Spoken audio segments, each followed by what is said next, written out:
नमस्कार दोस्तों, बहुत बहुत स्वागत है आप सभी का आपके अपने इस यूट्यूब चैनल विजिटेरिया में। दोस्तों मैं हूं एडवोकेट मंजित त्रिपाठी।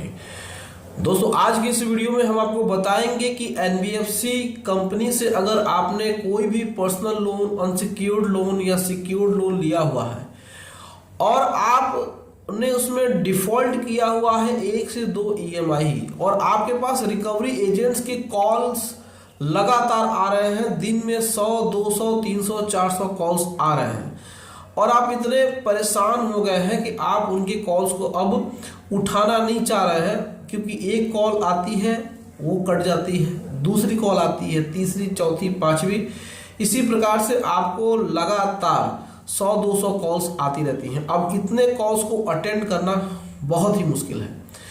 तो आपके मन में आता है कि हम इस कॉल्स को अगर इग्नोर कर दें तो हमारे साथ क्या होगा, क्योंकि उनका एक मेल आता है, धमकी भरा मेल आता है कि अगर आपने कॉल्स नहीं उठाए या फिर कॉल्स का जवाब नहीं दिया तो हम आपके ऊपर एफआईआर कर देंगे। उसमें कुछ ऐसे कॉल्स भी आते हैं कि वो कहते हैं कि हम इस थाने से, ये पुलिस वाले बोल रहे हैं। कुछ कॉल्स ऐसे आते हैं कि वो कहते हैं कि हम एडवोकेट बोल रहे हैं। मतलब कि आप समझ लीजिए कि एक ईएमआई आपने बाउंस किया नहीं, आपने कोई ऐसा अपराध कर दिया हो जिसमें कुछ ऐसा हो कि पनिशमेंट लाइफ टाइम हो। अब देखिए क्या है कि 1, 2, 3, 4 कॉल्स आदमी दिन भर में उठा सकता है, बातचीत कर सकता है। 100-200 कॉल्स का कोई भी नहीं कर सकता है, दुनिया में ऐसा कोई भी व्यक्ति नहीं है। लेकिन ये बैंक वाले हैं, ये आपको परेशान करने के लिए ही इस प्रकार के हथकंडे अपनाते हैं। लेकिन आप आम आदमी हैं, आपके पास कानून की जानकारी नहीं होती है, इन्फॉर्मेशन नहीं होता है, तो आप सोचते हैं कि हम इस नंबर को ही चेंज कर दें या फिर इस पर कुछ ऐसे एप्स ब्लॉक लगा दें या डीएनडी लगा दें या अननोन नंबर को ब्लॉक कर दें। तो इसमें भी आपको डर रहता है कि कहीं हमारे ऊपर कोई ज़्यादा लीगल एक्शन ना हो जाए, बैंक या एनबीएफसी कंपनी हमारे ऊपर कोई भी फ्रॉड का केस ना कर दे, कोई पुलिस कंप्लेंट ना कर दे। तो देखिए सबसे पहले क्या है कि आपकी मर्जी जब तक है तभी तक आप किसी से बात कर सकते हैं। आप नहीं चाहेंगे तो किसी व्यक्ति से नहीं बात करेंगे और आपको कोई फोर्स नहीं कर सकता है बातचीत करने के लिए। आपसे उम्मीद की जाती है 1 से 2 कॉल की और उससे ज़्यादा आप कॉल नहीं उठा सकते हैं। और अगर आप रिकवरी एजेंट्स के कॉल नहीं उठाते हैं तो यकीन मानिए किसी प्रकार का कोई केस नहीं होने वाला है। अब हम लोग बात करते हैं कि इसमें क्या है कि ये लोग फोन करते हैं इतना और आप नहीं उठाते हैं तो क्या केस फाइल हो सकता है। तो मैंने अभी आपको बताया, एक भी कंप्लेंट या फिर एक भी शिकायत नहीं दर्ज होगी। केस तो दूर की बात होती है, केस में और कंप्लेंट में अंतर होती है, शिकायत में और यहाँ पे मुकदमे में अंतर होता है। तो ये किसी भी तरीके से किसी भी केस को फाइल नहीं कर सकते हैं, कोई बेस नहीं बना सकते हैं। आप अपने मोबाइल को स्विच ऑफ कर दीजिएगा।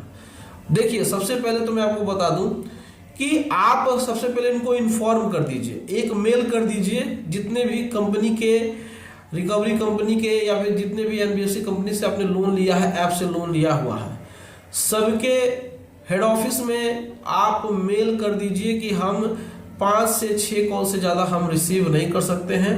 अगर आप दिन में 5 से 6 कॉल करेंगे तो फिर हम आपका कॉल नहीं उठाएंगे, आपको जो एक्शन लेना है आप ले सकते हैं। इस तरीके की चीज़ें आप कर सकते हैं और ऐसा कुछ भी इंडिया के किसी भी एक्ट में या किसी भी कानून की किताबों में यह नहीं लिखा हुआ है कि फ़ोन नहीं उठाने पे आपके खिलाफ पुलिस कंप्लेंट हो जाएगी, 420 लग जाएगा, 406 लग जाएगा, 417, 18, 19, 20, 22, 467, 68, 69, 71, 72 इन धाराओं में या 120 भी, इन धाराओं में कोई भी केस दर्ज नहीं हो सकता है।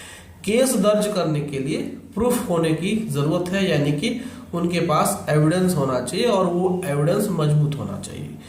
ये कानून की बातें हैं तो इसमें आपको डरने की ज़रूरत नहीं है। देखिए रिकवरी कॉल्स हरासमेंट के तौर पे होता है और इसमें वो लोग क्या करते हैं कि आपके कॉन्टैक्ट लिस्ट को ये लोग पहले ही, जैसे आप इनका ऐप डाउनलोड करते हैं तो ये आपके कॉन्टैक्ट लिस्ट को हैक नहीं करते हैं, वो एक्सेस पहले से ही ले लेते हैं। कैसे एक्सेस लेते हैं? जब आप उनका ऐप डाउनलोड करते हैं तो वो आपके गैलरी का आपके फोन कॉन्टैक्ट लिस्ट का एक्सेस मांगते हैं और आप उस पर अलाउ बटन पे क्लिक करते हुए चले जाते हैं। गैलरी का एक्सेस मांगेगा, आपने अलाउ और डिनाई में दो ऑप्शन आते हैं, तो एक ऑप्शन अलाउ का होता है, आपने अलाउ कर दिया। आपने कॉन्टैक्ट लिस्ट और गैलरी का एक्सेस खुद ही उनको दे दिया। अब वो आपके कॉन्टैक्ट लिस्ट को कॉपी करके अपने सर्वर पे रख लेते हैं कि आप जब भविष्य में डिफॉल्ट करेंगे तो वो उसको यूज करके आपसे पैसा मांगेंगे या फिर आपको वो ब्लैकमेल कर सकते हैं। अब यहाँ पे हम आपको बताते हैं, अगर कोई भी रिकवरी एजेंट आपके रेफरेंस नंबर या फिर आपके कॉन्टैक्ट लिस्ट में किसी दूसरे व्यक्ति को फोन करके गाली गलौज करता है, किसी भी व्यक्ति के साथ बदतमीजी करता है, तो जिन व्यक्ति के साथ ऐसी चीजें होती हैं आप उनसे कहिए कि उनके उस कॉल को रिकॉर्ड कर लें और आप इसकी कंप्लेंट ऑनलाइन साइबर सेल में भी कर सकते हैं। साथ ही साथ आप अपने नज़दीकी पुलिस स्टेशन में भी इसकी कंप्लेंट दर्ज करा सकते हैं।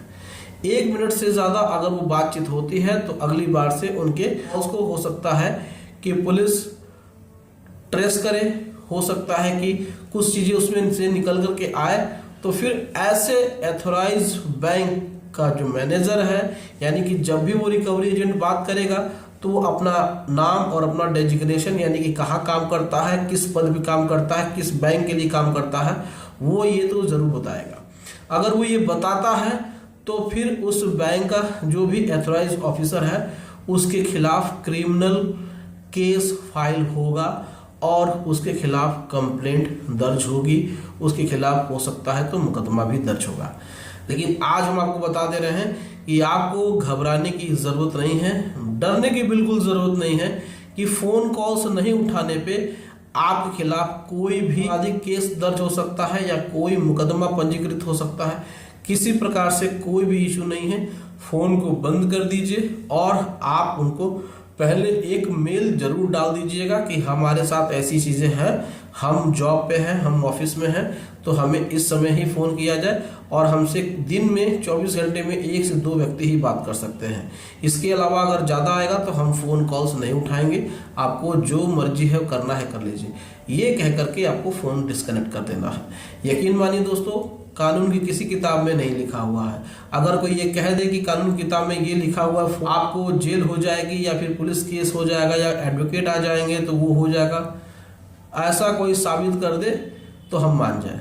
बाकी तो रिकवरी एजेंट तो दुनिया भर के झूठ बोलते हैं, झूठे होते हैं वो, तो आपको डरने की ज़रूरत नहीं है। तो दोस्तों, वीडियो अच्छी लगी हो तो वीडियो को लाइक कर दीजिएगा और इस वीडियो को ज़्यादा से ज़्यादा शेयर करिए ताकि जो भी लोन लिए हुए हैं, जो परेशान हैं, उनके तक ये वीडियो पहुंच सके और उनकी हेल्प हो सके। और हमारे चैनल को सब्सक्राइब करके हमें सपोर्ट जरूर प्रदान करिए। चलिए मिलते हैं नेक्स्ट वीडियो में। आप अपना और पूरे परिवार का ध्यान जरूर रखिए। Thank you so much. जय हिंद दोस्तों।